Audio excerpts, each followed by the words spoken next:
think that's just a good place to start, Tyler, because I know for you in the group that you're building, dude, like I know this just because I know you, like the team that you're putting together is going to be a team of people that want to get better in every area of their life, that want to grow, that they're driven, they want to get better, they want to build something great, they're persistent, they're going to persevere because that's you. And that's the cool thing about this business. You don't recruit what you want, you recruit who you are.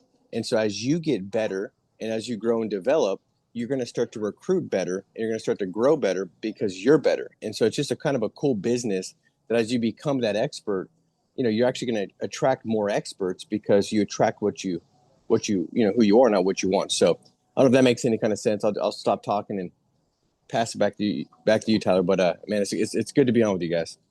Yeah, we appreciate it. And I mean, just it's so funny hearing you. I'm listening to you, but like going through my own journey when I got started in this, as you're saying all that. And when I got started, I had no money. I was in college. I got my license because I crashed my car and I realized that I couldn't get it fixed and I was going to make 40 grand on my entry level job. And I was like, oh my gosh, like I can't believe this is why I'm going to school. And when I got my insurance license, I read that this industry created the most millionaires and I was like, I'm going to become wealthy. And I got like really optimistic. And then I went 2 months with zero sales, 5,000 phone calls, and I was borrowing Wow. money from my parents, my mom, and my brothers, basically trying to figure out how to buy leads and keep my business alive.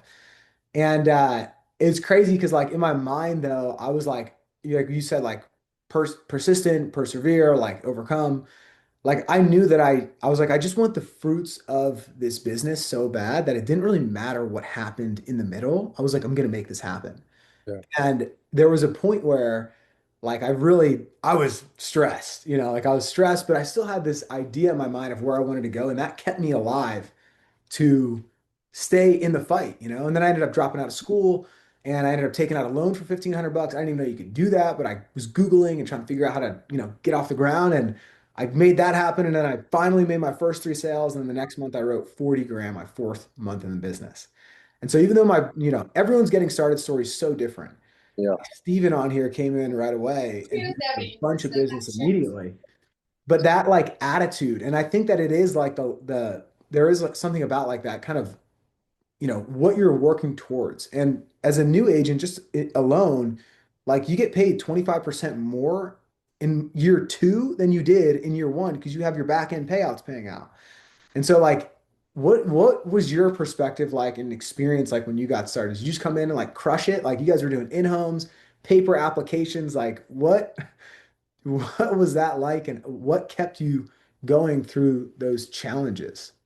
Yeah, great question, dude. So, um, when I got started, I think the first thing that laid the foundation for me to build something that was going to be built to last and not get blown over, um, was just having a really good, strong, like why. Like I had a baby that was already coming, right? So my daughter, which is crazy, she's going to be 19 in like 2 months, but she was just born. So next year I'll be doing. I'd been in this business for 20 years as of next year, which just means I'm just old, right? So, but she was like, so I got my license July. I want to say 13th. She was born July 9th. So like it was like the same week basically she was born.